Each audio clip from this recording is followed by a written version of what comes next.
welcome everyone to another episode of Indie Hangout, episode 14. Holy cow. I mean, it's like the further the numbers go up, I'm just like, holy crap, we've been doing it for this long. Anyways, I am Neumatix. You may know me over on YouTube or over on Twitch if you add an extra X at the end. I am joined, as always, by my co-host, Maztech Gaming and OSOKKronos. What's up, guys? What's going on, guys? Maz from Maztech Gaming. Maztech Gaming over on YouTube, and you can find me over on Twitch at Maztech_gaming. How's it going, everybody? Kronos here. You can find me on YouTube and Twitch at OSOKKronos. Nice. All right, guys. Well, obviously, got a good one for our listeners today. What makes an indie stick around long term? It seems like so many indies are coming out and they're a flash in the pan. They're here for a minute, we get excited, and it's gone. A really good subject I think we should jump into and discuss. Before that, I want to go ahead and make sure our listeners know that we have a Discord. If you didn't know, you can go ahead and join it. If you go into our About section, there's a little link there. Click on that and jump in on the discussions with us. We'd love to have you in there. We throw our polls in there. We also have our question of the pod, and you can go ahead and ask us questions in the mailbag, which we go ahead and go over sometimes every episode, sometimes every other episode, depending on how many are backlogging in there. So we'd love to have you in there. Feel free to join us. And like I said, join the discussion. But also, guys, we are jumping into a brand new month, August. And with that comes many new indie releases that we are excited for. There's definitely one I'm really, really excited for that I've talked about before. But before I get into that one, which listeners who've been listening to the podcast probably already know, are there some standouts for you guys? What about you, Maz? Is there one that you're like really amped for that's coming out in August? You know, I am kind of dating myself doing this, but there's a game coming out in August that is from an old anime series, rather, called Space Adventure Cobra. Now, I was not wise to it when I was a kid, and really didn't know much about it until, honestly, about a month ago when I found the game, Space Adventure Cobra: The Awakening. It is a completely remastered continuation from the first 12 episodes of the original series, which was never dubbed in English. It was always in Japanese. But I played that online for one of my showcases and had an absolute blast with it. Really good graphics. It's all, 1980s grainy old anime style animation in the game. Really good fluid animation. Controls are really responsive. Lots of really good voice acting, some good banter, some good humor, but some good challenge too. That's coming out at the end of August, and that's probably my standout game for August. What about you, Kronos? I feel like I dropped the ball on indie games for August because I haven't really looked to see what's coming out. I've been I've been hung up on a AAA title coming out, man. I don't know why. Oh, man. Well, what's the AAA title? It's the new Pokemon game. Yeah, dude, I saw that. I've been hung up on that, dude. I'm like, it's the only thing I'm thinking about in August. I'm like, I'm gonna be playing it nonstop. So I've really dropped the ball on these indies for this month. Does Need to that do. Sorry. does that come out for the Switch and the Switch 2? Yes, it comes out for both of them. Nice. Hey, man, nothing wrong with that. Pokemon's lit. I love Pokemon. I, on the other hand, have been ecstatic for this game to be coming out. Artist Impact. I played it on my channel, did a little stream about it, tried to get in contact with the creator, being like, man, I love your game. It's so good. It's really good. It's that 2D style, hand-drawn. It's amazing. It looks really, really good. It's a solo developer. It's an RPG. And as everyone knows, I love RPGs. Some people would say it's like a love letter to classic JRPGs. I just found it so easy to play and so simple. Like all the levels, like there's a world map. Kind of reminds me, now that it's funny enough, I've been playing a lot of Final Fantasy VII, the original. I actually, guys, side note, I beat Final Fantasy VII Remake. Thank God. I don't really beat games that often, so I was really excited. I was even able to do that. Nice. And yeah, I was super stoked for that. So I'm like, oh, all right, I'm going to go play the original. Now, after playing the original and then looking back at Artist Impact, I'm like, I could see a lot of similarities between these little events that happen in a town, and then all of a sudden it opens up to a world map, kind of like in Final Fantasy VII. You're in Midgar, and then you get out of Midgar, and you're up to a big world map, and you find all these little areas around. It's very, very similar in that point. And also, the interactions are so cool. Like, there's always some kind of funny, quirky thing going on between the main character and her bot, and I think it's an amazing game that I think it's coming out on the 7th, so I will be picking this one up right away and jumping into it, and probably playing it along with Final Fantasy VII, the original. Also, side note, I had no idea, and I'm sure the developer did this on purpose. Artist Impact is AI. It was just a little stupid thing. I was like, when I was typing it up on something, before I did my stream, I'm like, Artist Impact, and the game's all about AI and bots, and then all of a sudden, if you just combine the first letter of the first word and the second of the second, it's AI. Ah, clever. Nice one. I love stupid little things like that. I got good news for you, Neumatix. What's that? I have been and am still in contact with Moss, who is the developer of Artist Impact, and getting them on a future podcast is definitely not out of the question. What's kind of holding it up right now is what we're talking about right now. Working on getting that game polished and ready for release, but definitely open to meeting with us. That's awesome. I would love that, to be able to, one, when it comes out, get it, play, and then for us to get Moss on here to talk to about the game and the journey it took to get them to that publish button. That would be really cool. Like I said, any game that I see coming through to us that has some kind of hand-drawn element to it, I'm just wowed by. But yeah, other than that, we got a couple other notable games that are coming out. There's a game called Shinobi that's coming out, Art of Vengeance. It's actually published by Sega. And the developer is called Lizard Cube. That game's looking pretty awesome. I love the art style of it. It reminds me of Tenchu in a way. I don't know. Maybe it's just because I'm not used to seeing like these ninja style games coming up all too often. What do you guys think about this game? To me, I'll be honest with you, it reminds me of an old TV show. You've probably watched it before, Samurai Jack. It got a lot of vibes from like that type of show. Yeah. Dude, for real. It does. What do you think, Man. Maz? It reminds me of Shinobi. And here I am dating myself again. And here's the cool thing, a little factoid about Shinobi. Originally released in the arcades in 1987. It was designed by Yutaka Sugano. And it was, who do you guys think the developer and publisher was? Was it Sega back then? It was Sega. So it's really cool to see these games being recreated by a small indie developer and published by the original developer. I mean, that's kind of like what's been happening. So it's really cool to see these games being recreated and being backed and published by the original developer. So when it's kind of tongue in cheek. Oh, it reminds me of Shinobi because I remember playing Shinobi in the arcades. I remember playing it on my Sega Master System. I remember playing it on the Sega Genesis. So it was a little bit of a blast of nostalgia with a fresh coat of paint. Nice. It's awesome to see these old style games coming back up and getting that refresh for anyone that wants that to replay these games. Nostalgia factor. You know, I'm sure you guys would attest to this too. It's like playing these games just reminds you of being a kid in the arcades and what, when those used to exist still, and trying to like wait in line for the next person to get off so you could play that game you really wanted to, or jumping on one of the dual ones you could play with someone else, and just meeting other gamers alike as a kid. That was awesome. And so it kind of brings back those memories playing games like this. Absolutely. Sidebar, have you guys ever been to a newer type of arcade? Almost like, like a Dave and Buster's. That's kind of what they do now. Yes, I have.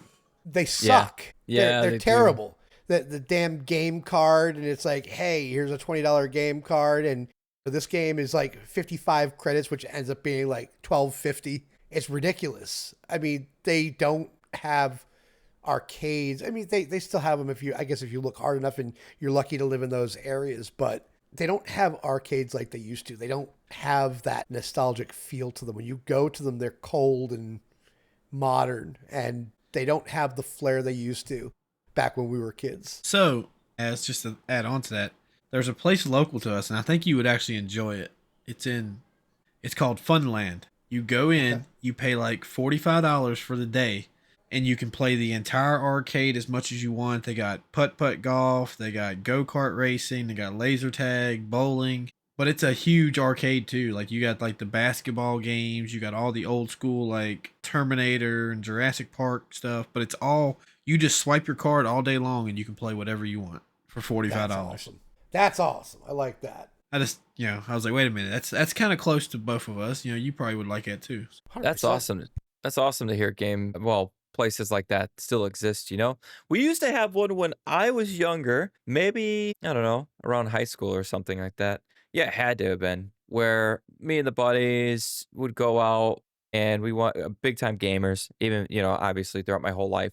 And we had a place nearby called Penguins, I think it was called. And they had like every system you could think of. And this is back when Guitar Hero and Rock Band were really big. And so they had those setups, complete setups in like multiple rooms. And then you had the PC setups. You just walk, it was super weird. Like you walk in and it's a huge room lined with PC after PC up and down. And like you just see people in there with their headphones on, just like playing WoW and going crazy and whatever, and yelling at each other. It was really cool, but That's awesome. unfortunately, it didn't last. It was short lived. I remember that being in Wow.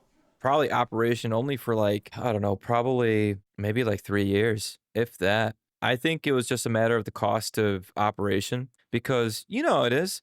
They had like even as a regular consumer going and buying a console, as we've talked about before, these consoles come out. It seems like every 2 freaking years.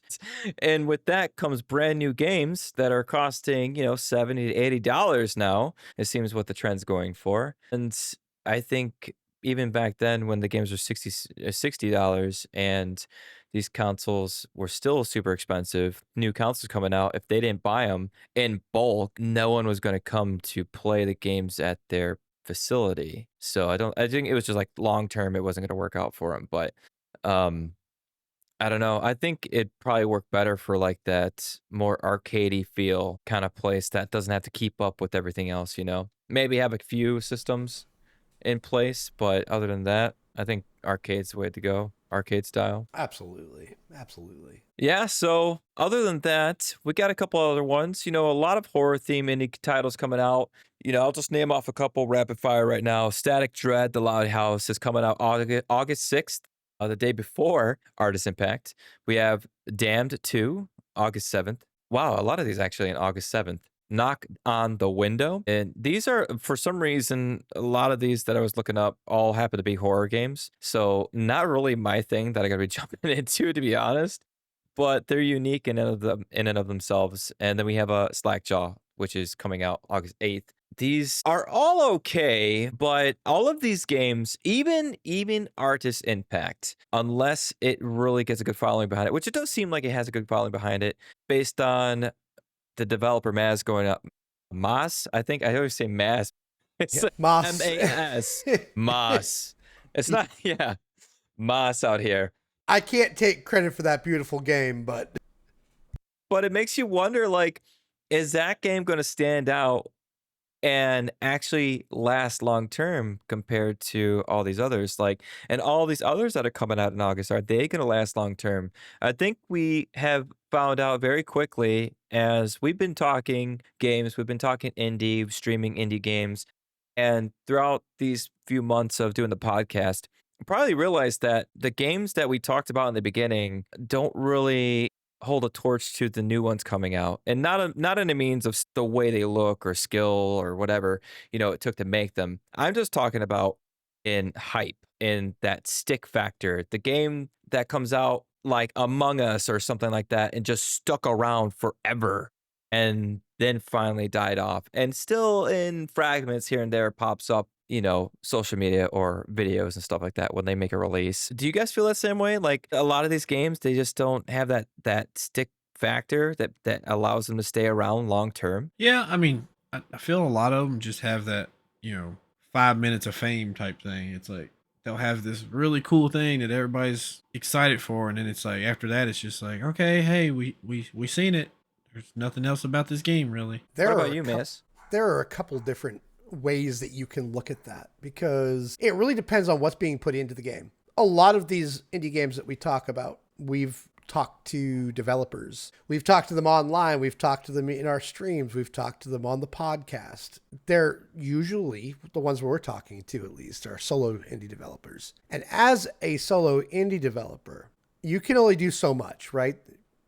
To keep it within your scope. I mean, if you go out of your scope, then a 2-year project becomes a 5-year project. A 5-year project then becomes a 7-year project, depending on how ambitious that you are becoming. And I think a lot of people are aware of that, so they keep their games a little bit smaller and a little bit shorter. And I think that kind of with the mechanics and how the game is built, I think in a lot of cases it puts people in a position when you couple that with the thousands of indie games that come out each year, that you can kind of get through a game pretty quick and put it behind you, get on to the next one. Yeah. It just makes me wonder too if it's because, because there's two I mean multiple factors here, but I think being content creators ourselves, that for us it's almost just in our nature to jump onto a game, get through it and get on to the next one. What's hot? What's new? What's pumping? And that's not the case I think for many others obviously, just a regular consumer, that's going to be listening to any of our videos and our content, trying to find the next cool game that's coming out, and they jump on it. Like, I'm just curious why it seems that it's almost similar for the regular consumer as well. At least that's off of what I've heard from, friends and family that are jumping on the games, and any of my friends that are jumping on to indie games too. It seems that, maybe one or two that they've picked up within the last 2 years or something. I mean, maybe that indie game came out 2 years ago and they're still on it. Like what's the factor that makes a game like Hades so popular and it made it stick around for as long as it did, even with it being indie, or even something like Moonstone Island, the game I played. It may not be as popular because I don't think you guys had heard about it before I brought it up, but there's a good following behind that game. And I think for at least the only thing I can kind of put together in my head for some of these is that when the developer releases their game, they don't just release it, drop it, move on. They actually continue onto it and continue pushing updates to it to keep it alive. And I think if it's a good enough game and you do that, you're going to get a good following behind it because the more updates you put to it, the better the game's going to get. And then long term, let's say a year from now, like a year after release, and you've been pumping out a couple releases like every few months, maybe not that often, even like every 3 months, the game's completely different from the time it fully released and might be gaining traction. Maybe there was a thing that you didn't have in the game before that's in it now that gained the attention of more people, more players that wanted something like that in the game. Say, for instance, so I bring this up because there is, funny enough, a follower of mine, JJaws, and his biggest thing is for a game to have fishing in it. If the game has fishing in it, he's gun ho about it, 100%. He's like, yes, I want to play just to test out the fishing mechanic and see what it's like. So let's say a game like Moonstone Island didn't have fishing before. Guy push out an update a year later. Hey, everyone, got a really cool mechanic I'm putting into the game. Fishing. You get this many reels. You can upgrade them. You can catch this many fish. You got rarities. Blah blah blah blah blah. Right? And let's say because Moonstone Island is dealt with like Pokemon style, where you can capture the monsters and then use them to fight in your party. And let's say he's like, oh, now you can catch some monsters that you can use in your party. Well, guess what? You just grabbed JJaws' attention. He's like, whoa, you can fish for them now? You can fish in that game in general? I'm on it. I'm buying it up? So that's something that I've seen, that if the developer actually stays on it and pushes updates, that's a big factor. Is there anything else 100%. that yeah. Is there anything else Yeah. you can think of? Oh, yeah, absolutely. And so, I just want to remind you that we're about 2.5 months, a little bit less, from the witching month, the scary month, right? Oh yeah. Scary games. And I'm really looking forward to your special Phasmophobia stream. God damn it, I thought you forgot. No, I will never forget. Yeah, it's coming. I'm looking forward to Neumatix's stream that one night in a dark basement playing Phasmophobia. I really You don't. don't know how much anxiety is just building inside from hearing that. The expectations out there, bro.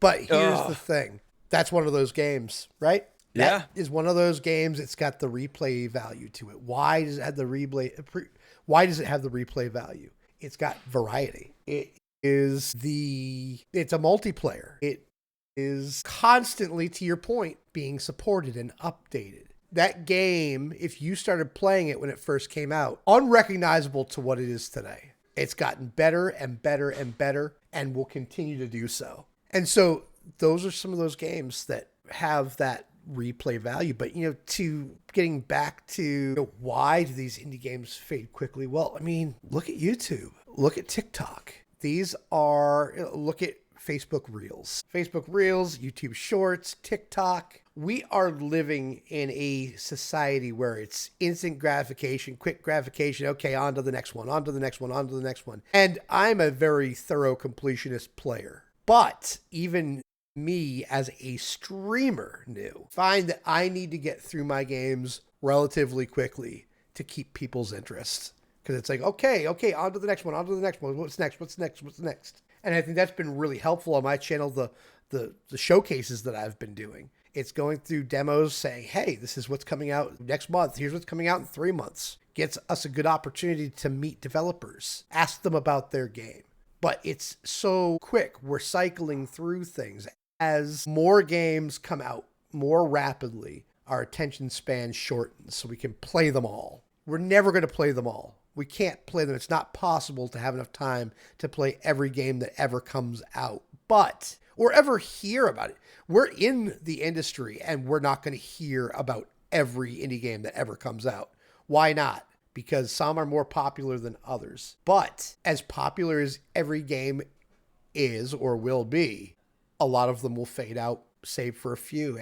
The ones that come to mind: Phasmophobia, Stardew Valley. I believe that Expedition 33 will be one of those that sticks around. Ones that just like that those outliers. And I think it's the society and how fast we move along, and everybody, it goes back to that genre fusion as well, right? More innovative games. Well, I want to try that one. Okay, what's up? And then you forget about the other game. I know I do. That's why I try to limit myself to one game that I'm playing by myself. Because if I'm like, oh, I'm playing this, ooh, shiny, I'm off to it. I'm off to the races with the other one. What game was I just playing?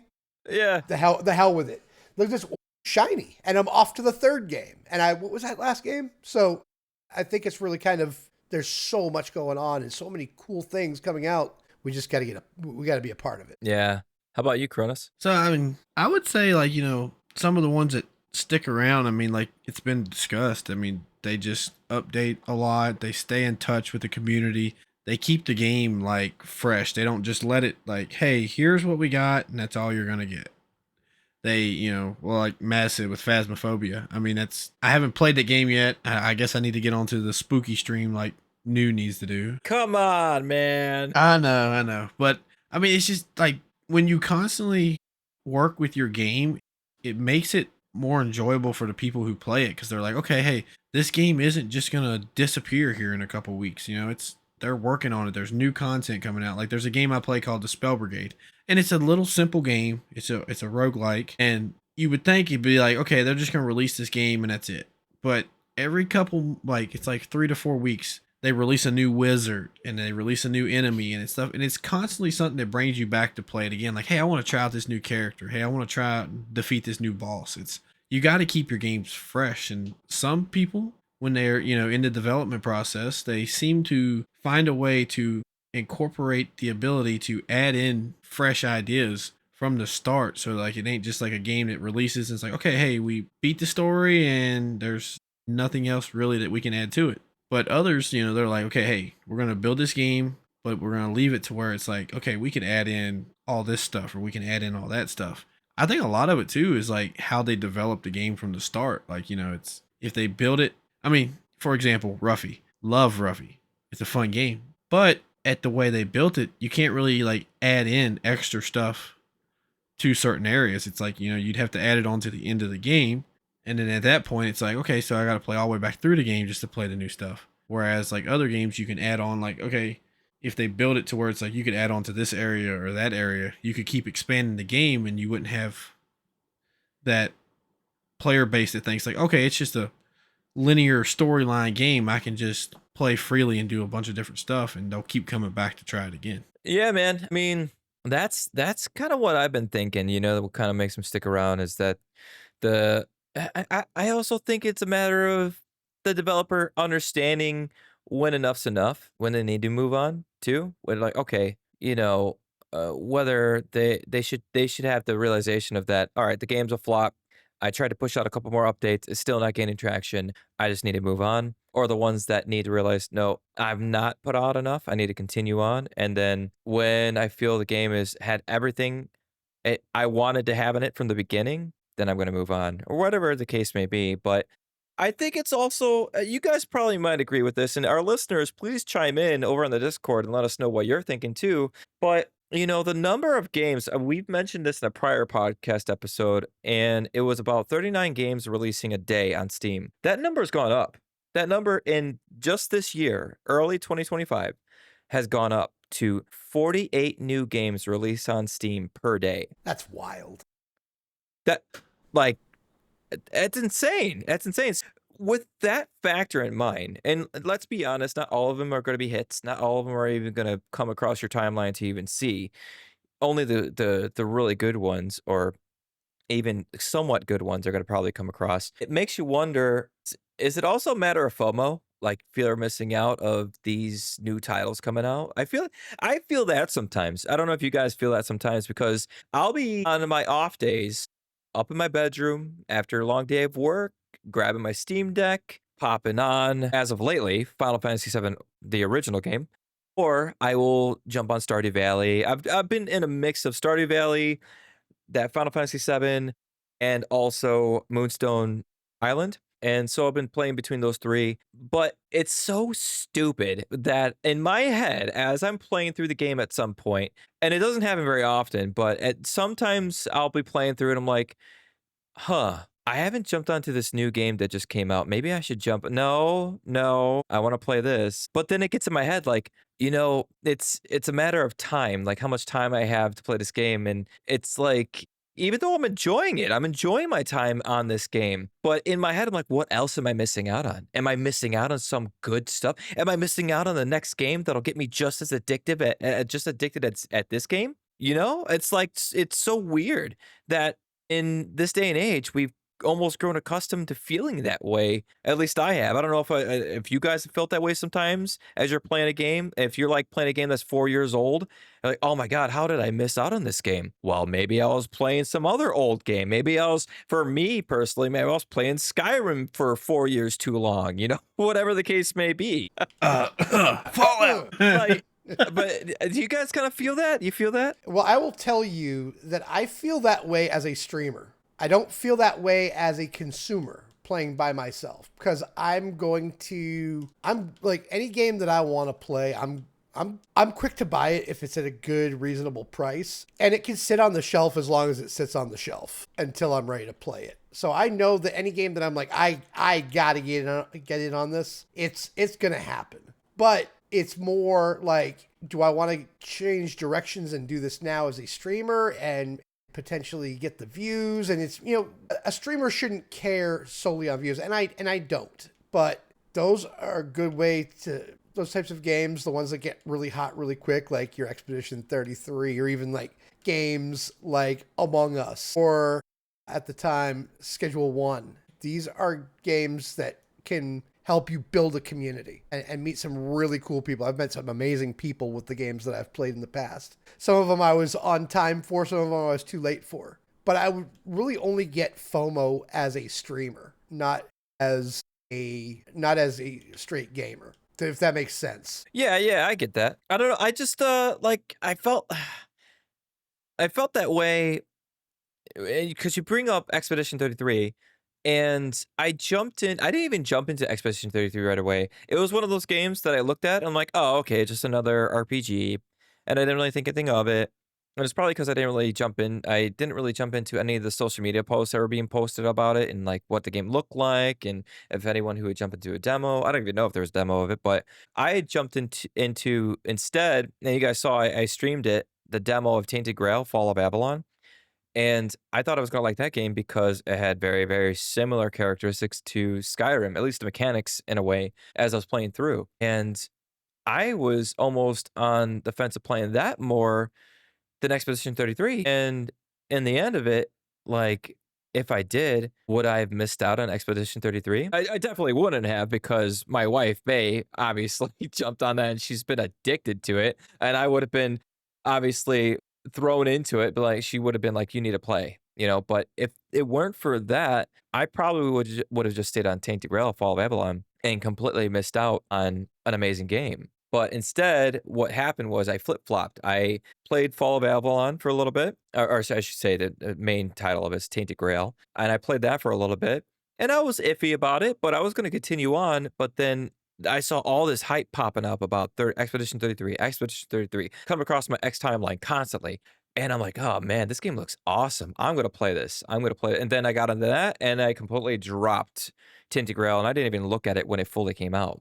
So it's just weird things like that that make me think, you know, I only have so much time to play so many games. And I feel that FOMO sometimes hits me of like, if I wouldn't have done this, I would have never touched this gem. I maybe wouldn't have, you know, I've always said that, oh, if a game's good enough, it's eventually going to get its time to shine. Even with that factor being in place doesn't mean that I would still play it at some point because of how many games I just pointed out, 48 games a day releasing. There's probably going to be something else new hyped popping up that I'm going to want to jump into. And then all of a sudden, guess what? I don't have time to play that game that I would have had a lot of fun with, you know? Absolutely. What about you? What about you, Kronos? So I was gonna say, so I think for me, I think mine's more of just having an overload of games. Like I play a lot of games where there's a lot of stuff you can do in them. So like, you know, like Destiny, and then like of course how Matt said like Schedule One and like trying to balance playing all these games that I don't have time to start adding new ones in. It seems like anymore. Because like, you know, games like Destiny, you're constantly grinding for loot or doing new challenges. Schedule One, you know, you gotta keep grinding to unlock all kinds of new stuff. I played a Spell Brigade, like I mentioned earlier. You got to grind to get that. It's just not enough time to keep playing all this stuff and then add in new games on top of it. So I wouldn't say so much as FOMO for me because I try to like just look at like when I get bored with all the games I play, I try to look for like one or two new ones to start playing. So I kind of just sparingly add new ones to my library. So you're more of like the stick to the tried and true. And then like every now and then when one really pops your interest, you're like, okay, I'll get into it kind of deal, right? Not really so much that. Like I said, just more so like if it's like some of the games I play, like if they become kind of stale, like, you know, like there's nothing new coming out for them and stuff like that. Then it's like, okay, well, hey, I don't have to worry about completing these missions or doing this stuff to get all this done. Let me try out this game now, you know, and start playing this one. And then like couple months later, it's like they release a new update for the older game that I was playing, so then I'll jump back on that and start it again. So I don't know how to explain it really, because it's not really like I said the waiting to see what's good. It's just I kind of like just add something new every now and then when another game gets stale. Dude, that's kind of like you're like a go with the flow guy. I like that. I like that.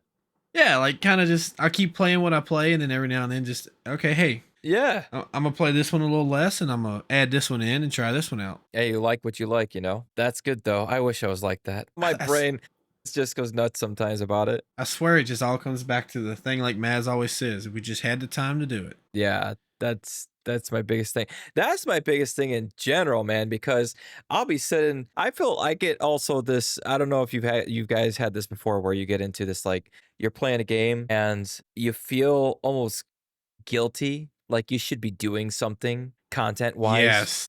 with that game. No, sorry. No, I go thought for he it. was going Anything somewhere. but playing games, huh? Yeah, I thought he was like gonna say like, you know, like you feel guilty, like you should be doing something else, and I'm like, yeah, like, you know, like I should be mowing the grass or cleaning up around the house or Hell no. Hell no. No. I thought that's where you was going with that, dude. That's why I jumped in. I was like, yes. I get that all the time. Like I feel guilty. No, I'm I like, I mean, shouldn't be up here playing. no, I mean, yours goes in a different direction, but it's still a similar feeling that one can get. But in my feeling, it's when I'm playing a game on my own, I do get a feeling of I should be doing something else with it. Like I should, if I'm going to be productive. It's so stupid. I'm playing this to enjoy it and be entertained, but instead my brain goes to I need to be productive with this game and do something with it, like stream, make content, whatever the case may be. And then if not, then why am I doing it? Maybe I should go. On your case, maybe I should go be productive around the house, outside, whatever the case may be, you know? I'm with you on that. I'm with you on the content stuff and the honestly with Kronos, the being productive around the house. You know, it's one of those. It's anything but just playing games. But that's kind of like when we're talking about it in content creation terms, it's almost a little bit of a curse. It's you form yourself a mental habit. It's like, how is this beneficial? And Yeah. that's probably not the best way to look at it. Not the healthiest way to look at it anyway, right? But I think that's something that happens a lot with content creators that are really trying to get to that next level. Yeah, yeah, honestly. I also feel guilty because as I've told you guys, I did take, it was weird. Like it was spending too much time on content and not enough on my game dev. And now I've completely switched it. So, but I would get that way too. I'd be working, not actually, even if I was working on content, I would have no problem working on content. And I would not have a second thought about not spending too much time, not spending enough time on the game until like afterwards, but more so playing a game on my own. Like if I'm up in my bedroom on my Steam Deck playing my game and it's supposed to be my leisure time, right? Just kind of relax, play a game, enjoy myself. I every now and then at the same point will get in my head of like, you know what? I could be getting another tile set done on my game. I could be getting another level built out instead of here playing this game just for fun. And it shouldn't be that way. Obviously, it should never be that way. For me, it really goes back to what we're talking about is that with how fast games are coming out and popping out, and I feel like it goes back to my FOMO of like, well, if I don't if I don't play this game for my fun and leisure and beat it, then I'll never get to the point of beating it, which won't allow me to get onto new games coming out, which puts me behind the ball, which is like a spiral effect. It's a snowball effect, I should say.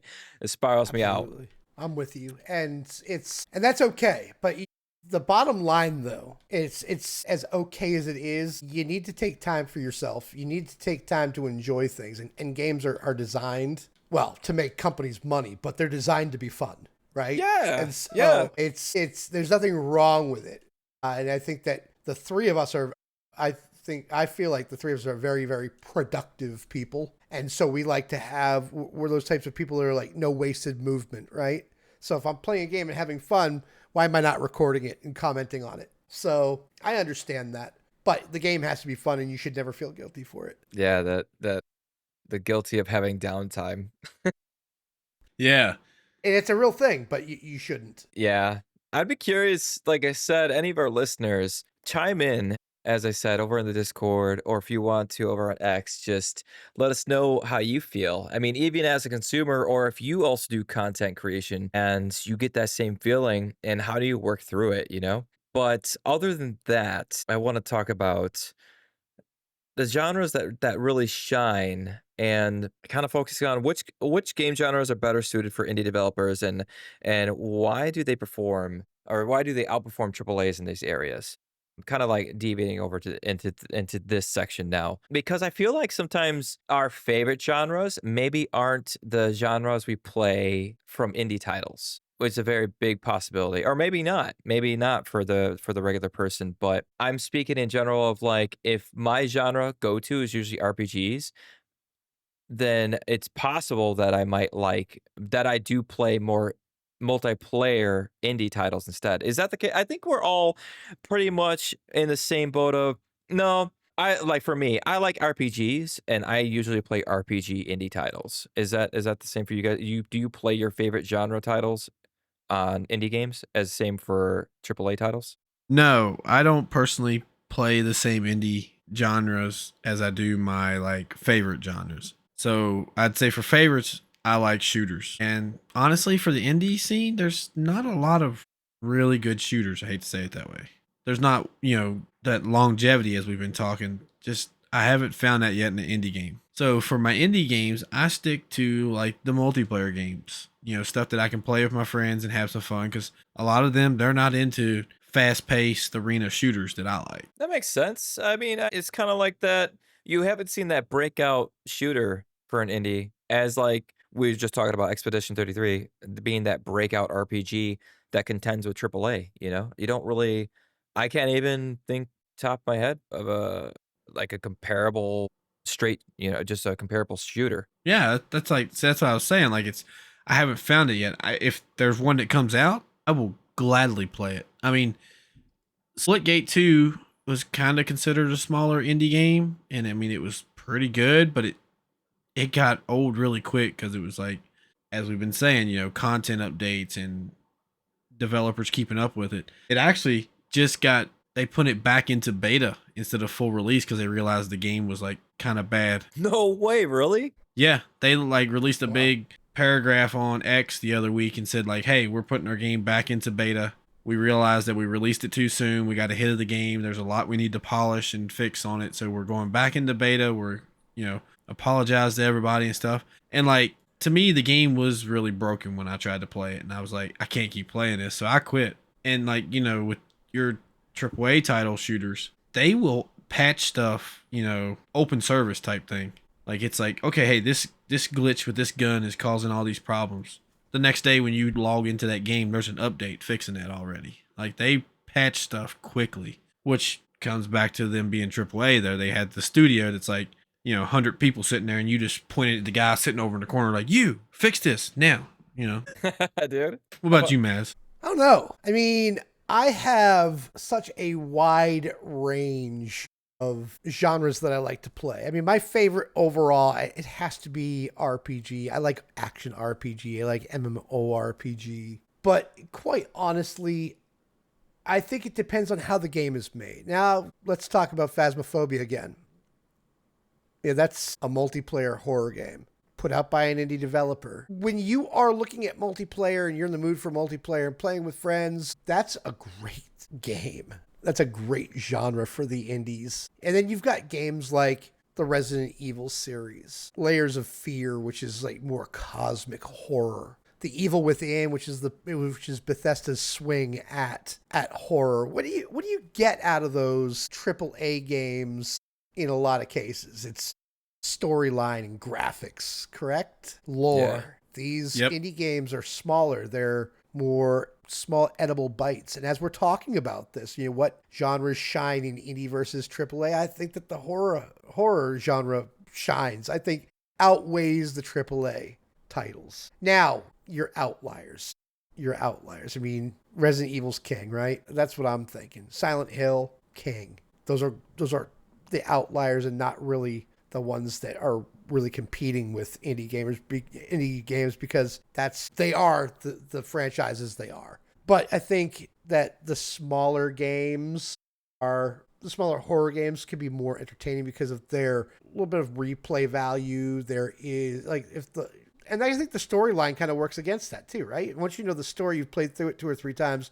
Okay, I know the story. There's nothing else to play. But like with Phasmophobia or any of these multiplayer games, no outcome is going to be the same each time.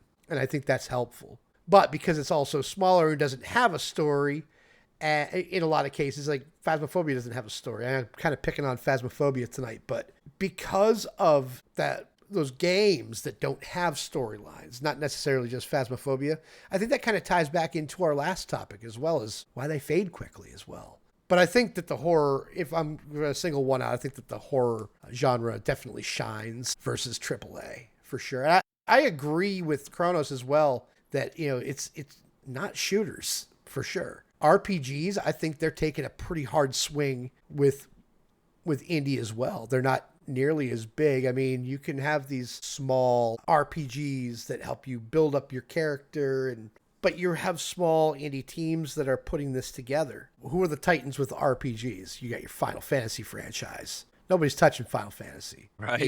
You have the Elder Scrolls. Forget it. Like nobody's taking over the RPG side with AAA. Nobody's taking over AAA at the moment. But that's not to say that some of these games, they're making some serious swings at them. but I still think that horror has the edge, I think, over AAA. And I think that though shooters don't have a snowball's chance in hell against AAAs, I feel the same way against with RPGs, but I do think that they have a stronger indie representation than shooters do. And I don't know if y'all agree with that, but horror is the first one that comes to mind if we're talking about genres that shine versus indie versus triple. Yeah, no, I agree 100% because that's the number one thing I think about is replayability with a lot of these games. And going back as, our first topic we were talking about is, what makes them stick around or what makes them fade, like a flash in the pan kind of deal. I think that if in indie games, if you're, as for an indie developer, if you're making something, obviously, as we've stated before, it's always a passion project. And that's why they're able to do these crazy, weird things with these games in order to make them shine. But certain genres just pop off way easier, it seems, and stick around a little bit easier compared to other ones. Like, as we've stated multiple times tonight, is Phasmophobia, and it's going to be one of those that constantly every year people are playing in the spooky season because it's just such a good game. I mean, look at it. I haven't played it recently, obviously, and since last year, but it was from last year to the time it came out, it was a completely different game, a completely different game.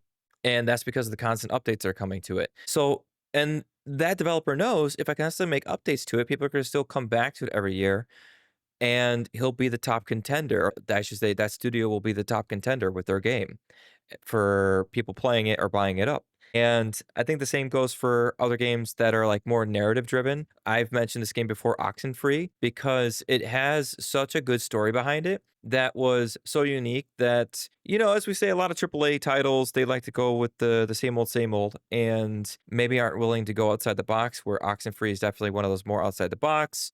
It's 2D, so it's not your flashy, even though the graphics on it in of itself for a 2D game is pretty unique and stands out. The realization that the ending can be there's multiple endings to the game makes it that much better. It's one of those makes people stick around, like, oh wait, as I stated when I first talked about this game, it's like, wait, I didn't know this game had multiple endings. And it was such a good game to play through. And I'm like, I know I missed some stuff. It wasn't just a straight shot from beginning to end. It was, oh, I could have missed this and I could have missed that because I didn't go this path, but I went this path. So I'm going to go play again and see how this ending is with this time and these actions and these different people and the way I speak to them and these choices. So that's another big one. And then you have the other types of indie style games that are what we talked about earlier, the more retro arcadey style. I think those games coming back not only amplify the nostalgia factor, it also brings people back to that replayability in that fact that these games are hard. You remember playing games back in the day at the arcade? How many times did you play through and completely beat the game? I mean, not very often. I don't think anyone could say it was very often. Games back then were just super freaking hard. Well, those games were designed to steal your quarters.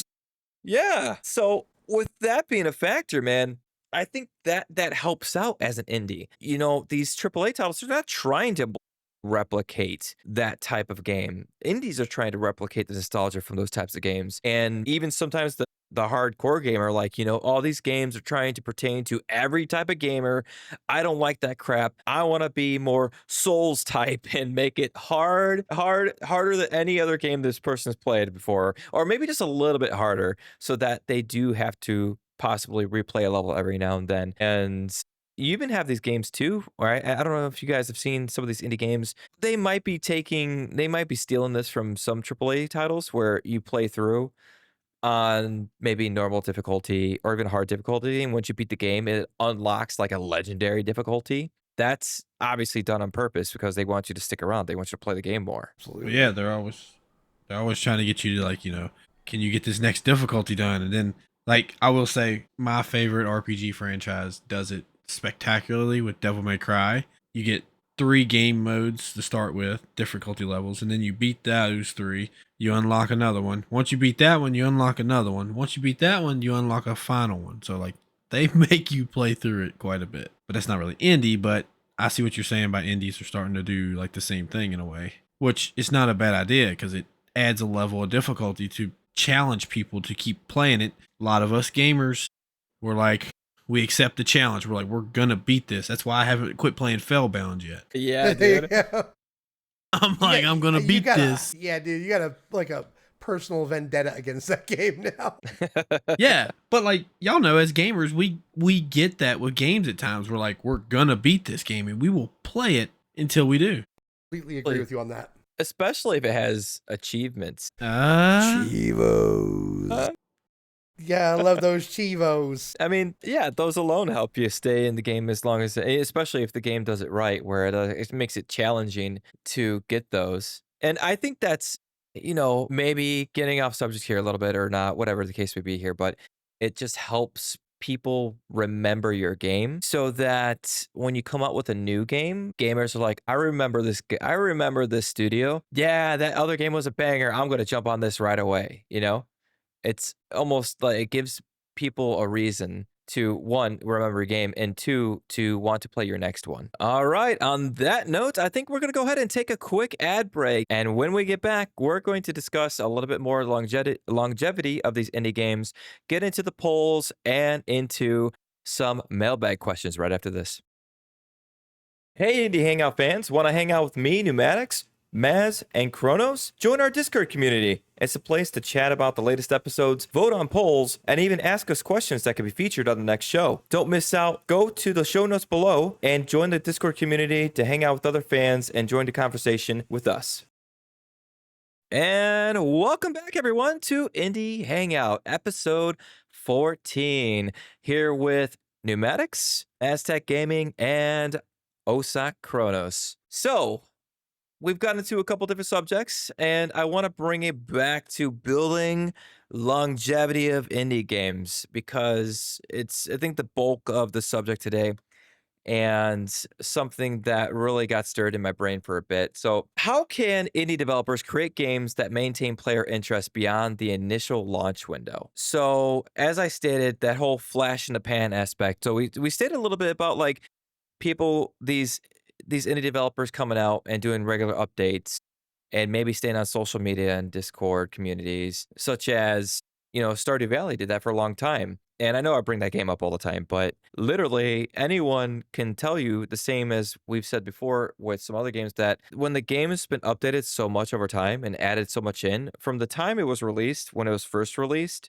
to today, it's a completely different game. And in all honesty, the game, the way it sits right now, if it was released in that state, it probably would have took the guy 15 years to freaking make it, But is there other things that can help maintain that interest? Is it just by luck, do you guys think? Do you think it's also social media interaction? Sometimes we've brought up even Discord communities, content creation with us as content creators, bringing up a game. Maybe there's a game, I've seen you do a lot of them, Mass, where all of a sudden you bring up a game you've never heard of and it looked interesting. You pop it open on stream and people just go nuts for it. Like, whoa, yeah, this game's really good. I'm so glad I found it.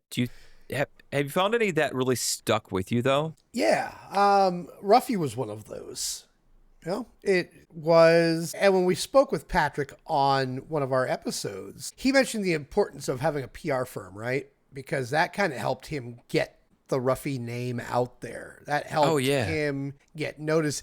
It helped him get onto multiple platforms outside of PC. PC is by far and away the easiest to get on, right? But to get on, especially Switch, I think you said is the most difficult of the three, correct? Yeah. To get on. Yeah. He had no problem walking on there because he had a PR firm, or a publisher rather, that gave him the ammunition that he needed to be able to get his game published on those platforms. Obviously, he had to play ball and do what he needed to do to make sure that everything was working the right way to get it on there, but it was an easier process for him. I think that social media, especially when we go back to what you were talking about, 48 games every day.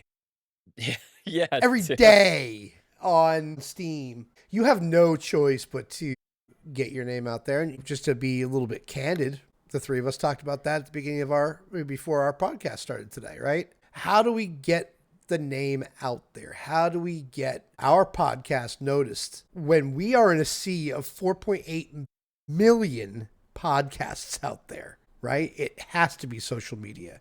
It has to be word of mouth. So in order for you to be able to win market share and gain eyeballs and get and every developer that we've spoken to on here, every developer that I've talked to on my indie game showcases, they all say the same thing. You've mentioned it yourself as a developer, Neumatix. The most important thing when you're coming out with a game is wish lists. How do you get wish lists? You got to get the name out there, especially when you're competing against 48 games coming out a day.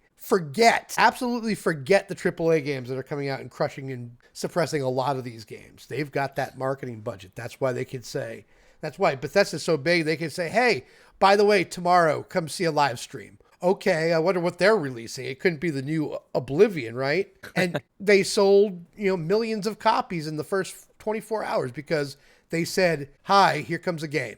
They've earned that right. But these indie developers, they don't have that kind of budget. They don't have that kind of pull. So they have to rely on good marketing, good grassroots marketing, good social media marketing, and hopefully they get picked up.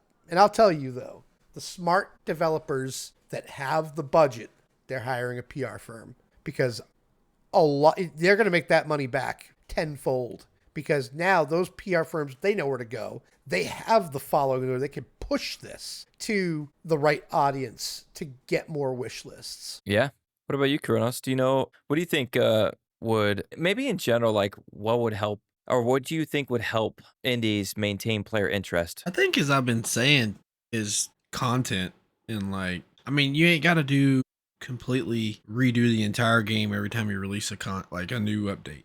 Just something simple that keeps the game where it's fresh, like once a month, like I said with Spell Brigade, just a new character once a month. I don't know the work that goes into game development, but they poured in one character a month and people keep coming back to play it because, like I said, they want to play that new character. They want to level it up, get his spells unlocked, see what all they can do. And it's something that keeps bringing people back to that game. And that's what I've just been saying, it's content. I think a little bit of content leaked in every now and then can help keep players coming back for more because they always want to see what's the new thing. And then how can we play with this, or how can we incorporate that into the way we normally play?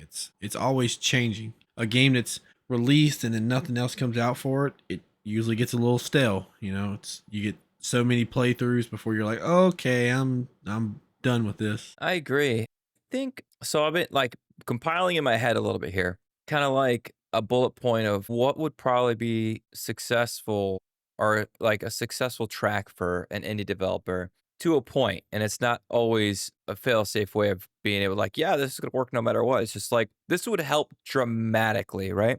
And I think what Maz said specifically about a publishing firm, when you get a publisher to a lot of developers, they'll tell you too, they've all been reached out. So a publisher's reached out to them. It's not always the other way around. And it's because if your game's good, a publisher's going to reach out to you. Hey, let's make a deal. And it's sifting through the right ones to know which ones are going to do the best for you. And if you can get, as we talked with Patrick from Roughing the Riverside, he's you just needed someone to help with marketing and for ports over to the other consoles. That was our main focus. So if you know as an indie developer that you're going to need the publisher to help you market your game for you or get your studio name out there in more ways than you could, or help port it to other systems better than you could or faster than you could, you need to do that because that's going to help you long term. It's going to get the eyeballs on your game and then get players' interest right away. And in order to keep players' interest, I think after the fact, after you've had a really good launch time with your publisher and getting it on social media and content creators, I think the second part of that is having a good game loop. One, because if you have a good game loop,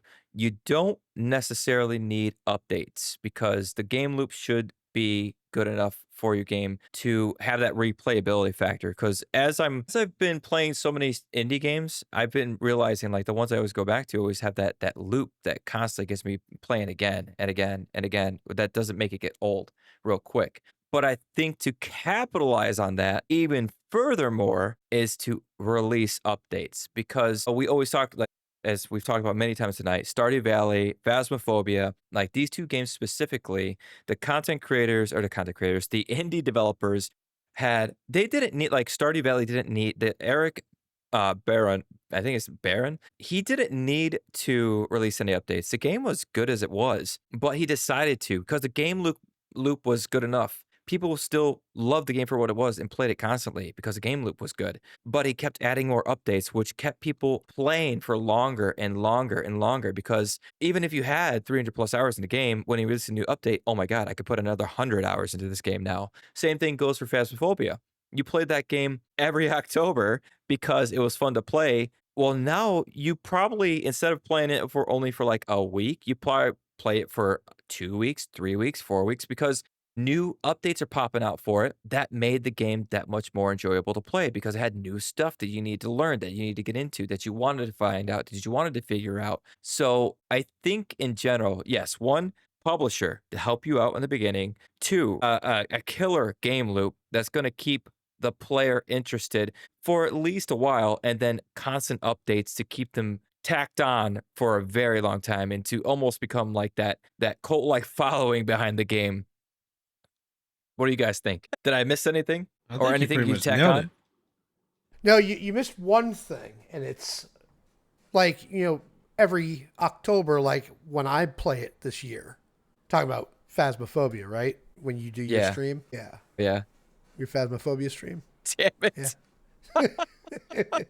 The Yeah, sh- yeah, I left that out, you know. That's right. That's all right. That's why you got me right here with you, buddy, to make sure that you Yeah. remember.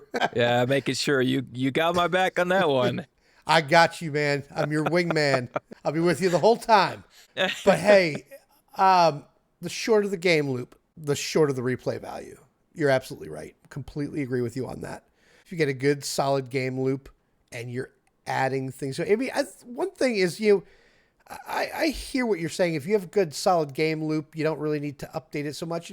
The more you update it, the more you keep it fresh, the more the replay value might be there in and of itself. But think about how small of a game loop Phasmophobia has. And so they're more reliant on the updates, to your point. But even with the larger game loops, if you're adding stuff, it's just going to increase that replay value on top of everything. So, I mean, I kind of agree and disagree because you always want to be keeping your stuff, your content fresh. Yeah. Yeah, I like it, dude. Absolutely. Do we also think that maybe these platforms have anything to do about it with discoverability and making a big impact on indie game staying power? I mean, like I said, 48 games a day. It's an insane amount. And you mentioned it briefly earlier, Maz, about like a shadow drop of Oblivion, like snuffing out any titles that may have released that day. Is it I don't know. I always want to go I want to go back to if it's a good game, it'll get its time, right? It'll get the spotlight. But a matter of like when. If it's a really good game, it could still get snuffed out on Steam. Like the top 10 games that are shown for that day, 48 games that were released, you're not going to be up on there if you probably didn't get a good marketing firm or not marketing, but just like a publisher to help you out with that. I That's a don't fair know. point. But, that's why I think it was, I was talking with Monster Finger Games, who created this indie game. It's an indie racing game called Superpower Racing. And this comes Oh, out in yeah. November. Had a really good conversation with him. And he said, we need you guys as content creators, and you guys need us. And I think that you good solid PR firm to get the name out there, but it's got to be it's discoverability. But you have those large content creators out there that are looking for the next big thing. I mean, have you heard of the game Pineapple on Your Pizza? It's a ridiculous indie game. It's a horrific game, quite honestly. Starts out with people dancing on an island. You jump into a volcano. The volcano erupts. It kills everybody. And the ones that go out off the island and try to swim off, they get eaten by sharks. Oh my Even God. even babies get killed in the game. So I mean, What kind of game is this? it's a wild game. I mean, it's a wild game. But the thing is, it's a $3 game. Those are hard to find. But why do I know about that? Because a large YouTuber, a large influencer, told me about that. Actually, my daughter told me about that and then showed me the game. And I'm like, oh my God, why are you watching this crap? But at the same time, this kind of illustrates my point. The large influencer finds the game, you know, and then the kids watch the games, and then all of a sudden it's a hit. So to your point, some games will be DOA, unfortunately, just because of the sheer volume of games out there. But the ones that are going to be found that are good, they'll get their moment. They'll get their 15 minutes. But at the same time, there just might be some that didn't have the budget or didn't have the wherewithal to be like, hey, you know what? I got to market myself the best I can. One of my things, I'm in media sales as a professional. And one thing that I hate hearing is, I hate X. I hate Facebook. I hate social media. I don't use it. Well, that's another nail in your coffin. Yeah. You don't have to like social media, but God damn it, you have to use it because that is where people are. That's where your audience is. You don't have to like it. You just have to understand that you got to use it. And that's been a crutch to a lot of people. So I think that the games that are really small and you don't have the money for a PR firm, you don't have you don't have a publisher backing you. You don't have the extra money. Well, guess what? Starting out on X or Facebook or Insta or any place that has a following or a group of people that fit your niche, it's free. Post it. Get the name out there. Network yourself. And a lot of people don't understand that when you are putting things out on social media, it's not about you. It's not about constant self-promotion. It is meeting people in your industry, in your niche, and having conversations about the industry on the whole. Game development, the importance of indie games versus AAA games. And as you get to know people, people will be like, well, tell me a little bit about yourself. Well, I'm a developer. Great. What kind of game are you doing? Glad you asked. It becomes an organic thing, but it takes time. It's something that you need to cultivate. People don't go on to X and say, well, I wonder who's streaming today. They go to Twitch when they want to find a streamer. They go to Kick. They go to Rumble, whatever. They're not going to social media to find out who's streaming. Good to have that out there for your followers when they see you. Good. Same thing with the developers. They're not, some people are. I do it because of the industry that we're in. I go out there to find out what new games are coming out, because I want to find that diamond in the rough that we're talking about, the one that might not ever be discovered, but that guy is smart enough, he or she is smart enough to be on social media, having a conversation and letting people know, hey, I'm here. And I'm part of this community where not only am I pushing my game, but I'm participating in conversations with other people's games. There are so many people, so many developers that I speak to on X now, that when I go through all these posts, they're all liking each other's content and reposting. This is fantastic. That's how you network, and that's how you get found. And people remember that when you are not just out there saying, hey, here's my game, here's my stream, whatever you want to call it, or whatever you're trying to push. But wow, this person is involved in conversations and they're posting meaningful content.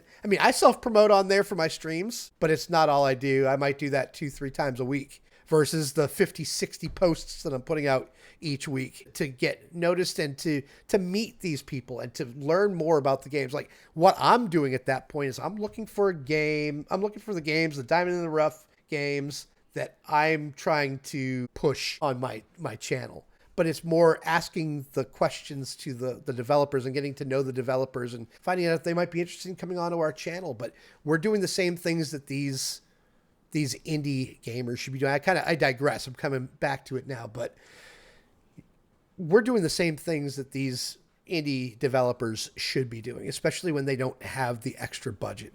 Get the name out there. Sitting there and saying, hey, I'm making a game. I put it on Steam. Okay, I hit the button. Okay, sell. It doesn't work that way. It unfortunately, in a perfect world, it works that way. But right. We don't live in a perfect world. We have to get our name out there. And here's one thing. This is a nice little passive benefit to you, Neumatix, being the host of a podcast. People are going to be in the know. People that are listening to our podcast, they're going to be in the know when your game comes out. You will have a following off of the podcast. You're doing different things here to get yourself more visible. And so that's really smart. And you're working well in advance to make sure that that's in place for when you hit that button. And that's how more developers need to be. Not saying get a podcast if you want to put out a game, but if you don't have the marketing budget, you don't have the money to afford these, there are free ways to start. You can start a social media account. You can start a channel on anything right now, even a YouTube channel to put your content out there. That's self-promotion right there. But there are free devices out there for any developer to get their content out there. I think that's the biggest thing, man, is what you just said. It's free. It's free. It only asks of you of your time in order to make some quick posts. I mean, what more could you ask for? And that's you know what's funny is I had to get over that real quick. And I've only made a few posts about my game as a developer because it's literally in the very, very, very, very, very early stages. And just to kind of throw some art up there and the struggles I'm going through. And yeah, it does help to also doing this podcast, meeting and networking with other developers and hearing their story and knowing that their struggles are the same as mine. And I'm like, okay, I'm not alone in this. All right, I'm not crazy, And just knowing that you can't feel what's the best way to put this? As if you're being annoying. I feel I had to get over that real quick. Like as you stated, like you need to post consistently. Like probably you can't just be like, all right, I did my one post for the week, all done. No, you need to at least one a day would be nice. Multiple times a day would be even better. The more you do it, the more likely eyes are to get on those posts. The more likely people are going to see your game. The more likely they are going to follow along. That's an easier way to get a good cult following behind your game if people are really enjoying it. And so by the time you release it, you've already had built up this amazing wish list of people jumping on the game bandwagon. So when you hit publish, it's already a success. Whereas like I feel like in the beginning, it's almost like I felt like I was being annoying.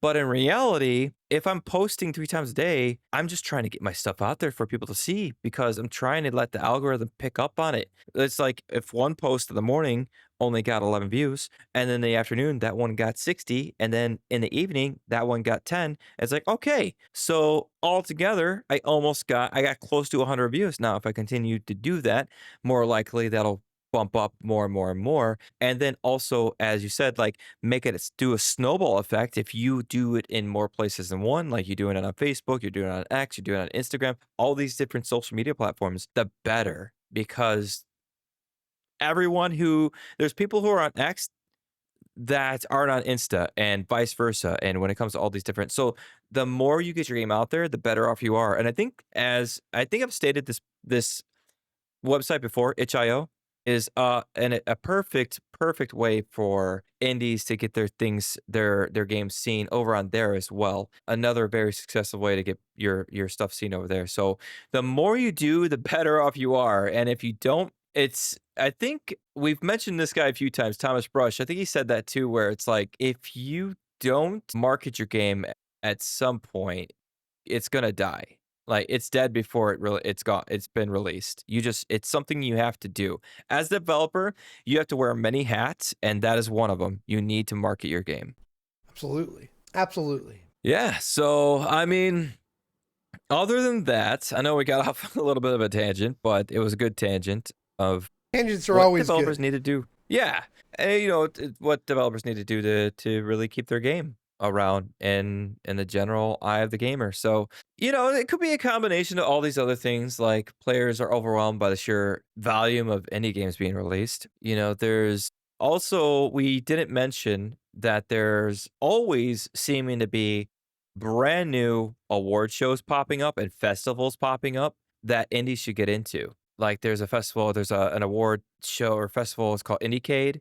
You also got IGF that there's nominations for those that you can get in to help your game stick around. There's multiple ways and there's no wrong way. And I think like once again, banking off what you said, Maz, is like the more places you reach your hand out and show your game off, the better off you're going to be. One, when it publishes, and two, long term, because as we said, if you gain that cult following behind it, then you've already become a success when you hit that publish button. I was just gonna say, it's not like I could not imagine a dev, but I'm sure they do it, where you make your game. Could you imagine working on a game for 6 years? You release it without saying a word on social media. You just post it. You hit the publish button on Steam, and you're like, good to go. And then you're like, why did it fail? What's going wrong? It's a social media powered world. And I'll tell you, how unpopular is X? It's super unpopular. It's toxic. Elon Musk bought it. Stop bitching about that. It's effective. But think about all those people, though,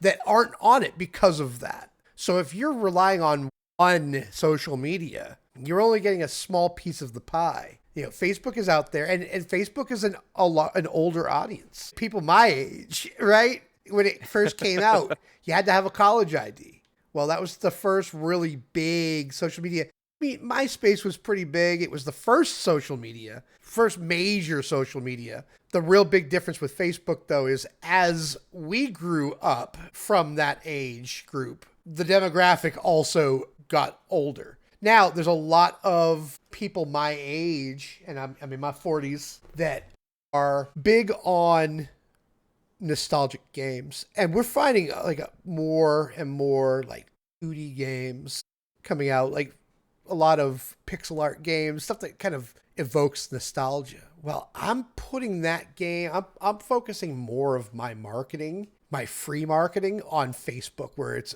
more appealing to an older, maybe a little bit older demographic than, your teens and your early 20s that are really into the shooters and the high quality graphics. They don't care about the nostalgia. Nostalgia for them is Halo, And so this Hey. Struck a chord. Oh, did I strike a nerve? I didn't mean to. I'm over here looking up information for like what you were saying. All of a sudden I hear that and I'm like, wait a minute, hold on. Want to make sure you were still awake, Kronos. So what I'm thinking though is you have to have different outlets. People don't like X. Older people are over on Facebook. What happened to Instagram? Instagram's still around. We don't talk so much about Instagram. That's still one of the most popular platforms out there. Get it everywhere. Until like we've been saying, it's free. I mean, if it's free, it's for me. I'll take 3, right? So do as many free outlets, conversations, Reddit's out there. There's so much that you can do. There's never an excuse for your game failing because of lack of effort. I can't even think about the scenario that you brought up, Neil. Saying, hey, 6 years developing this game, no marketing, okay, hit the button. I couldn't even fathom that kind of horrible feeling that I would harbor with that. Just being like, yeah, what did I do? What did I do? It's. I'm sure it happens though. Oh, it absolutely happens. I mean, the reason why we're having this conversation, some of these games don't ever get found, I'm sure is exactly for this reason. Take the shovelware out.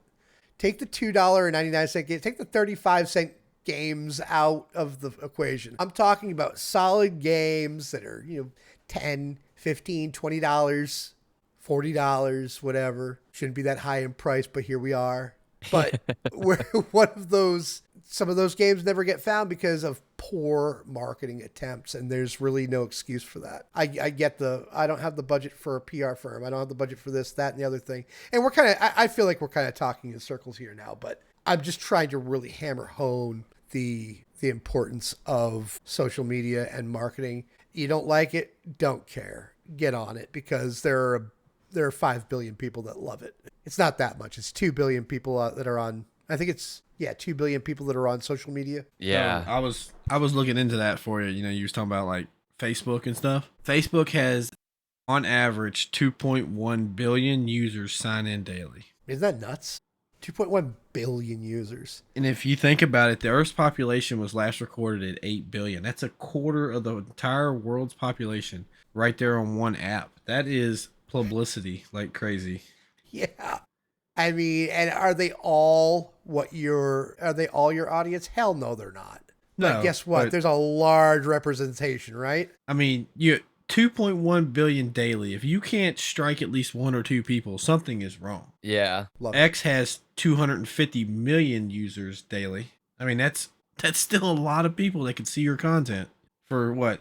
Take 15, 20 seconds to make a post? I mean, that's not that hard. It doesn't seem like it would be like you just do it. Just throw it out there. Get a post together and try at least once a week, preferably multiple times a week. But the more you do it, the more likely you're to grab that fraction of that number from you grabbing off the statistics of these social media platforms and getting people to follow your game and getting people to buy your game and to enjoy the piece of art that you created for them, you know?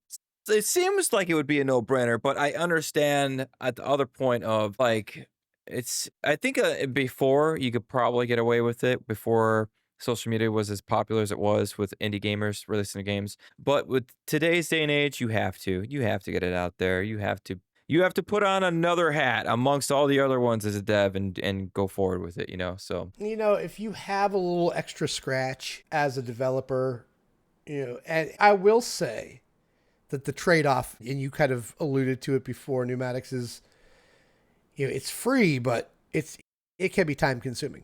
We're talking about, one post a day, not very much, but really the success is when we have not only 1, 2, 3, 5 posts in a day, but then we're also, remember, participating in networking and responding to people's posts and interacting with it and liking it and reposting it and kind of being part of that community. That's part of it. If you have a little bit of extra money, there are platforms out there that help with scheduling, which is really cool. You got Hootsuite, you've got Sprout Social, just to name a couple of them. And Sprout's a little bit more expensive way more expensive than it should be, but there are different levels of those platforms that'll allow you to tie in your Facebook, your Instagram, your Snapchat, X, you name it. And so you do one post and you can schedule it and it pushes out to all of those at the same time. So you can sit down on, let's say, a Saturday. Well, we're going to take a day off. But before we do that, let's get a week's worth of posts out there, right? And I can put together, 15, 20 posts inside of maybe an hour. And then I can schedule it so it goes out, for the next 5 days or for the next week until I can sit down again on Saturday and make some more posts. Well, now when I'm doing that, now I'm not worrying about, oh God, I got to get another post out. But what you can do is you can go on there and say, hey, let's see who's talking. Let's see who's doing what. So we can kind of spend our time focusing on that portion of it, the networking portion. Well, our posts are just popping out automatically for the rest of the week because you did that work up front. That takes some stuff off. That takes some stuff off of your plate. It takes some work off of your plate because everything's planned out, ready to be put into that system and will disseminate as prescribed or as scheduled. So there are lots of ways to do it, but that's if you have a little bit of extra money for marketing, which I would always recommend that you try to make sure that you put that into your development budget. Yeah, you should. I mean, how nice would it be to have that scheduled out? I'm just thinking to myself, like, all right, I'm working on my game. And instead of having to worry about making a post, I already know, yeah, I got one scheduled out for the day. All right, cool. No worries. Continue working on my game. Yeah, it takes it off your mind. All right. Well, I think we went ahead and went over everything we wanted to with those sections. And I think it'd be a good time at this time to get into the poll. So we asked over on our Discord, which I really think everyone listening should join in on. If you want to go ahead and vote on these polls with us, and over on X at indie_hangout. You can go and follow us over on X and vote in the polls as well. We asked you guys, what's the main reason you keep coming back to your favorite indie games? So before we release the stats of all the votes, what did you vote for, Kronos? Picked multiplayer features. I'm a big, I use indie games, like I said earlier, to play with my friends and stuff because they're not into some of the bigger titles that I am. So I always look for that like multiplayer feature that just like allows you to have a lot of fun with your friends. Nice. And you, Miss? Yeah, I picked story and characters, and I really didn't mean to pick that, but I mean it's there, so I'm sticking to it. But I probably would have I meant to put in replayability, and I kind of said it earlier. It's like I'd be contradicting myself to just kind of stick with it. A story, like once you've heard the story a couple of times, it's like, all right, is that a reason to come back? But that replayability, we talk about that game loop. We talk about updates, things that keep people coming back. Either that or multiplayer would be better too. But I'm saying story characters because that's what I voted for. But I should have said replayability. Nice. Yeah. I picked replayability, and I understand what you like. I struggled with myself deciding if I was going to pick story characters or play replayability. But then I went back to what we asked everyone was, what's the reason you kept coming back? So there's a do you it's funny, it's like a difference between your favorite game of all time and the game you keep coming back to can be different. So my favorite game, I would say games of all time, would be a good tie between Legend of Zelda: Ocarina of Time and Final Fantasy VII, the original one. And though I would not say those are ones that I always come back to. So Legend of Zelda: Ocarina of Time, I went back to maybe twice, and that was it. But nothing compared to like Stardew Valley, or Phasmophobia. Those games have the replayability that keep me coming back time after time after time. The only reason I keep going back to Final Fantasy VII, the original one, is because I haven't beat it. So I'm always going back into that one like, I'm going to beat it this time. But yeah, replayability for me. And that was the winner of this poll. So we had a whopping 60% of the votes for replayability, 20% of the votes for story, and 20% of the votes for multiplayer aspect. But technically, if we want to go off of combining from our X account and the Discord account, it would go replayability, multiplayer, and then story is what people voted for. And we even had some of our listeners state a little bit of why they voted for what they did. And Yemi said, I would vote for all of them if I could. Well, you So, can't, Yemi. You can't. Yeah. Yeah, you got to pick one, okay? But I'm 100% with him though. I mean, those are all good reasons to come back and play your favorite indie game. Yeah. Even regular updates and mods. Yeah, honestly, I'm really surprised no one voted for that. I was actually debating on that. Like, yeah, they're so good. Which one? And it's funny. I love Nilet's answer over in Discord. He just straight out like, hate to be boring, but honestly, I play indie games for the same reason I play any game, because I like it. So no specific Typical reason, I Nilet. like it. All right. It's good. It's a good Because- game. Hey, man, you like what you like. That's all that matters. Yeah, it's a good answer. I mean, as boring as he might be worried about it, it's not a boring answer. It's his opinion, and it's actually a really good answer. All right, cool. Well, I think that is it for the polls. Thank you so much, everyone, for voting in on that. Like I said, as I always say, every podcast episode, if you want to go and join in on that and you want to vote, join our Discord. Links in the About section of wherever you are listening to this podcast. Or if you want to go ahead and follow us over at indie_hangout on X, feel free to do that as well. But that leaves one more section, guys, that we're going to go ahead and get into. And I think we have a couple good questions in there from our listeners. Is the mailbag. Mailbag. There it is. Yes. So I love it every time. So Oh, over in our Discord, we had some questions, and one of them was from Yemi. He says, or he asks, love it, Yemi. Always a good contributor to the podcast. So Yemi asks, what's a franchise you love, but they had a game you didn't love? It was a game, and I'm paraphrasing. What's a franchise you love, but had a game you really hate? So for him, he loves the Gears of War franchise, but he hated Gears of War 4. oh, yummy. No, another chord. Oh, I mean, I love Gears also, and 4 was not horrible. Like it was a weird twist on the franchise, I will say. But like they incorporated it back into the original story pretty well to like be like 15 or 20 years later. So I don't know. That one's a little toss up there, but Kronos, let me I'd ask you say- real quick, because What's up? you're saying it was not a bad game, but you said it had a little bit of a twist to it. What kind of twist did it have? Because obviously it seems like it's a little bit off brand for you as well, but you liked it. But why do you think he would say that he hated 4? because you're obviously picking up on something there. So a lot of people hate it for the fact of like they introduced new enemies that were just like the old enemies, but they were. So have any of y'all ever played Gears? Oh, I don't yeah. want to spoil it. Yeah, yeah. Okay. So did you play 3 or 4? Or did y'all play them? I never played 4. I played 1, 2, and 3. Okay, so remember at the end of 3 when you activate the machine and it wipes out all the emotion on the planet. 4 is literally just when it wiped them all out, it didn't actually kill them. They just turned them into like a stasis. They went into stasis and like kind of cocooned up. Well, in 4, it's they're reawakening and breaking out of these cocoons, pretty much. So you're fighting the same enemies, they're just evolved after being in like a hibernation. So like they played into the story really well. I thought it was, like I said, it was just different. Like, everybody was expecting the locust, but instead we had the hive, is what they call it now. Gotcha. Yeah, you'd have to play it to actually see like how the story played out. I think it was pretty good. Yeah, how dare you, Yemi? Well, no, I mean, like, how dare you? it's everybody's entitled to an opinion. I get that.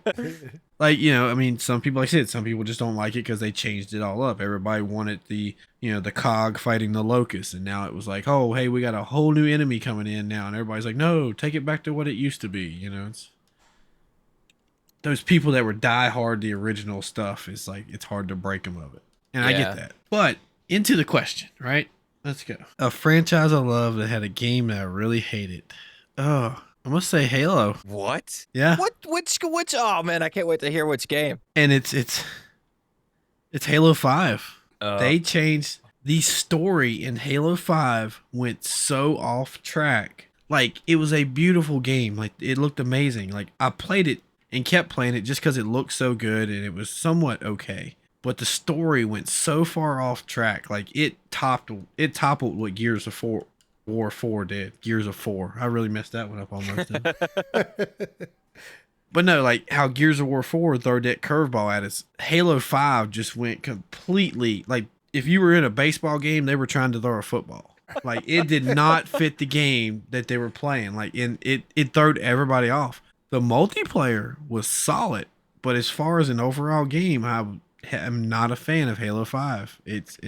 I wouldn't say I hate it, but it's like I really dislike it in a way. Nice. I can't say much on that because I never played 5. So I liked all of them up until that. So now it kind of makes me want to play it just to see. I mean, like I said, it's a fun game to play. It's just, if you're in it for the story, like, like I've played it since the beginning. I love the story of it. It was just like, what is going on? Like, it's... Yeah. They were trying... So 343 literally came in on an interview, one of the higher ups, and said like, oh, hey, when we started creating 4 and 5, we hired a bunch of people who didn't like the original Halos. So they were trying to do away with the original formula. And it, like, 5 was the farthest they've gotten away from it, and you could truly tell it. It was like hurtful to play. That's terrible. Well, I'll go ahead and I'll go next. Mine would have to be, I love my farming sims, right? So the franchise I love is Rune Factory. So Rune Factory games, there's been, 1 through 5, and then a couple spin-offs, with the latest one being Rune Factory and Guardians of Azuma. And I love this game so much. I love this game. But a game that completely fell flat and almost made it so I wasn't going to buy the latest release was Rune Factory 5. Terrible. Absolute terrible game. It's so bad that I it's like a bad dream, Like, it's like you're hoping it changes, you're hoping it gets better, but it doesn't, I'm trying to put it together like a bad analogy for this, like going on a date with someone that looks really good, but like their personality sucks, and you're just hoping it gets better over time, and it never does. And so eventually you just need to cut the cord and be like, I'm done with this. Yeah, that was this game. He's over here talking about pulling the plug. Yeah, dude, it was terrible. To the point, like, I don't know. I just because like I said, I really tried to give it the time of day. I got through probably 3/4 of the game, and I'm telling you, like, gritting my teeth, like, why isn't it getting better? As you're seeing clipping where there shouldn't be clipping, you got lagging. Why is the game lagging? This is by a big company, a really big franchise. You got the story was bland, the areas were bland, the monsters, I don't know. There's like, and I am not alone in this. There's many, many, many people that will agree that 5 is by far the worst. That tanked the franchise in terms of respect, which made a lot of people question if they were even going to buy, like I said, the new one. And thank God when they released Guardians of Azuma, it turned out to be amazing. Like one of my favorites by far. So, yeah, anyways, hope you guys liked my little rant. That's mine. What about you, Maz? It's such a tough question. It really is such a tough question. One of my favorite franchises of all time is Final Fantasy, and I don't like 11. A lot of people don't like 13. Like that seems to be the least popular one of all of them. That's Because, me. well, yeah, because it's linear. You know, they've got the Crystarium, which is like a really awesome way to upgrade your characters. It does open up late games, so you can go back through the world. So, I mean, you're not completely confined to a linear version of Final Fantasy 13. I'll admit that was kind of a pain in the butt. 11, and I think it was probably just because of the way that it was rolled out. It was something that was way ahead of its time, I think. It came out on the PlayStation 1. It was 100% online. Is 100% online. Funny enough, it's just started surging in popularity and population again. Because you can play it now on Steam. And you can... This is 4,000 daily active players. So, I mean, it's still out there. But I just think for the time, it wasn't something for me. I didn't like the idea of making it online. Now, on the flip side, one of my favorite games, ironically, in the franchise is Final Fantasy 14, which is online. But it's a little bit different. I think it was just a little bit too far ahead of its time at that point. But I mean, it's still $12 a month since 2002. It's made itself quite a bit of money, 500,000 subscribers. It peaked in 2006 with 200 to 300,000 daily active players, which is just crazy for its time. Think about that. 2006. Yeah. Now, not the best internet back then, but I just think that was kind of the sore thumb of the franchise for me. Yeah, I played that back in the day, surprisingly enough. And do you like it? I think the only reason I played it is because my buddy really wanted me to play it, and I did not get into it that much. I think it's the shock factor. I think too many people get into this where they feel like that single player game, they would like, oh, how great would this be multiplayer? But then when it turns into a multiplayer, it's nothing how they thought it would be. And I think that goes for that game. Like all the Final Fantasies, how they were always they're RPGs. It's completely different from an MMO. And then the fact that they made an MMO, if you wanted that same feeling you got from playing any of the other Final Fantasy games, you weren't going to get that. You were getting something else. So I think that was my problem with it. Yeah, I agree with that. All right. Next on the list, we have a question from Mrs. Maztec over in the Discord. They ask, what things are important in a demo for you as a streamer? Who wants to take this one first? I think we know who ought to take this one first. Matt. I mean, it's from the missus. Fair enough. And you got to answer her when she asks. Trust me.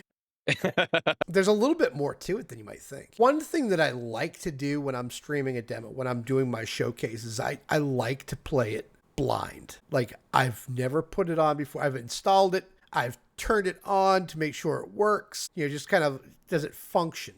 And that's not what I'm looking for. That is an important thing, right? But there have been a couple of games, and we talked about one of them in the last couple of episodes. It was a game called Blinding Oversight by Mustang. Beautiful game, like we talked about. Volumetric God rays, dust particles, the whole nine. It didn't have a lot of content, didn't have a lot of conflict. It was some cosmic horror, feeling of foreboding, but it didn't have enough content in it to really pop and to really talk about. Beautiful graphics wise. We hope to have Mustang on the show at some point if we can work out the schedule, because Mustang is in India, so it's literally a 10.5 hour difference. So that's going to be tough. I'm looking for something that kind of has a lot of action and a lot of things to do and quickly, right? Patrick from Socrates had said with Ruffy and the Riverside, I don't want you to be able to go 10 seconds without something to do.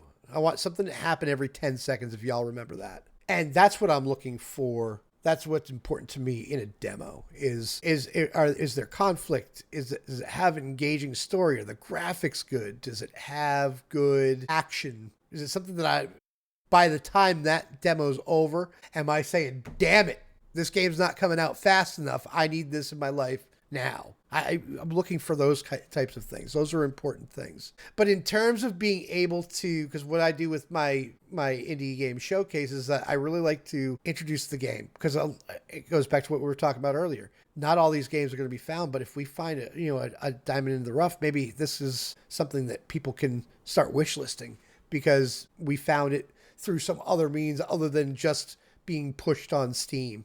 Steam's only going to push so much depending on how many wish lists it gets. But how do you get there, right? And now we're talking social media again. But I digress. But the purpose is to bring the game out and get it known. And then be able to have a nice conversation with the community. Get their opinion. What do you think? How did this game work? What do you guys think of this game? Is this something that you're going to wish list? Is this something that you're looking forward to playing? Is this something that you think that you may have picked up on if you hadn't seen this video? Those kinds of things.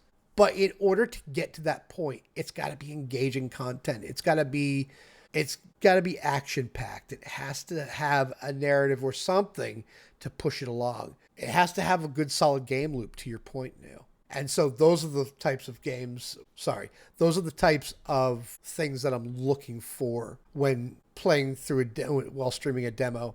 And it kind of goes against the grain of what I said at the first. I'm kind of contradicting myself. And it's not, but I'm not really, because I know where I am in the process, is that I'm learning very quickly after a few of the streams that I've done, being like, hey guys, I'm not going to make a video off of this. And here's why. I need to vet the game a little bit stronger to be like, okay, this game will work for a showcase. So I don't think I'll be blind playing much more for very long. But those are the things that I'm looking for. Is if it is a solid game from beginning to a solid demo rather from beginning to end. Yeah, I like that, dude. I'll go next. So it's so hard. It's so hard to pinpoint exactly what I'm looking for, because my taste in games is really stemming from like wanting a good story and good mechanics to keep me engaged. Like, I think I've said it before,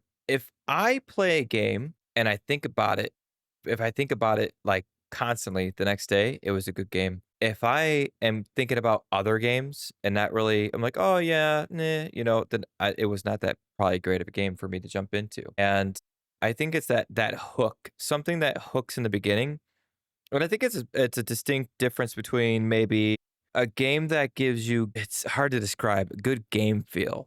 Like, it just feels good. Something about it feels right. The way you swish the way you swing the axe at the tree, and the way it sounds when it hits the tree, and the way it falls, and the vibrations on the controller, and whatever it may be, like, all things work together to make, like, it felt good. It felt like the character actually hit the tree to knock it down. There was no glitching in between. It was a very solid game state throughout the entire way. I think that, like, there's a demo I played recently, which was called Under the Island, and that one really hooked me. I think partly because nostalgia, because of what it reminded me of, that top-down kind of Pokemon style. And I think Maz mentioned it kind of looked almost Zelda-like as well, by Oh, yeah. the way the art style and the player were running around. But for some reason, the tops of the houses and the colors reminded me of Pokemon as well. And that one, along with Artist Impact, the story hooked me right away by just having a fun little, like, one-liner humor joke in there. That was like, wow, okay, yeah, I gotta learn more. And so I think it's a twofer for me. It has to be, the story needs to hook me right away, and the game feel needs it to feel good to me. Like, I think it's funny. I'm bringing him up again. Thomas Brush. Like I've seen, and I would agree with this. Like if you play a game, it needs to hook the player from the title screen. As soon as you're in the title screen and you're clicking throughout the buttons, if it doesn't feel right, if it doesn't highlight right throughout them, and when you click on it, if it has some weird freaking sound effect, I'm like right away, it's like the first impression. You're like, is this even going to be good? You know, it sets the tone from the very start as soon as you hit that start button. So I think, yeah, for me, story, game feel is what I'm looking for when streaming a demo. What about you, Kronos? Nice. For me, on demos, I would say it's more for me on like getting a good grasp of what the game is going to be about. Like I want to see like how the game is going to kind of play out. I don't want to know the whole story, but like you said, like I want to get a good grasp of it. Like if it hooks me. So like I want to know like, okay, hey, this story's building up really quick in this little bit of time. So if I play the next 8 hours through this game when it releases, I'm not going to be like, oh, well, that was a waste. You know, I want that like, hey, this has got a really good story already. I want to find out how it ends. That's on a story based game. A multiplayer based game and stuff like that, I'm looking for like, okay, hey, in just this demo, we had this amount of fun with it. Like, so when the full game releases, we're going to be able to do all this new stuff. We can explore all these new areas. It's that replayability that we've been talking about. Like I try to base that off of the demo sometimes. I know it's not a good practice, but depending on the game, sometimes it's better to base it off of a demo at times, so that way you don't waste your time. Oh, hey, I'm gonna buy this $20 game when you could have played the demo and been like, oh, well, I could have saved $20 because this game was not that fun. Yeah, dude. Yeah, I mean, how many times have you saved yourself the hassle by playing the demo first? You're like, I'm glad I did not buy that game. A lot. 100%. I love that, and that's why I love Game Pass as well. It's like, wow, dodged a bullet. Like the one game that released at the indie showcase that we was talking about a couple episodes ago, it was Samurai something, and I was like, oh, this looks so cool. I played the demo, and I'm like, nope. Like, I'm not paying $10 for this game. No. But I'm glad I played the demo, because it was like, now there's been other games, like Car Service Simulator demo. That's what I was thinking of. Like, the demo feels pretty fun. So, like, I might end up picking up the whole game when it releases. Like, the demo's got a small section of it. Like, you can work on certain cars. You can only do a certain amount of jobs, and that's about it. But the whole game is supposed to have, like, they show you also what all is available in the full game, which is nice also in a demo. Because it lets you gauge, like, what all is going to be there when the game releases. Yeah, that's awesome, man. I love it. Well, I think that about wraps it up for this episode.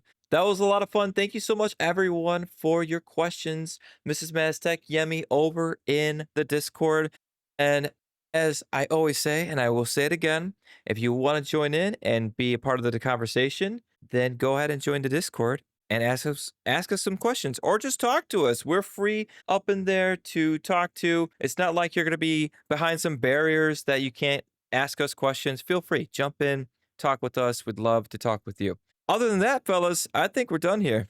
I think it's all situated. We're ready to wrap up. So, as I said, if you did enjoy, we hope you enjoyed. If you're not a part of the Discord, please join. If you want to follow us over on X, go ahead. We are at indie_hangout over there. And as usual, we post our episodes every Thursday at 5 a.m. Central Time, 6 a.m. Eastern Time for Maz and Kronos over here. And until then, we will catch you later. Bye, guys. That's a wrap. See you later.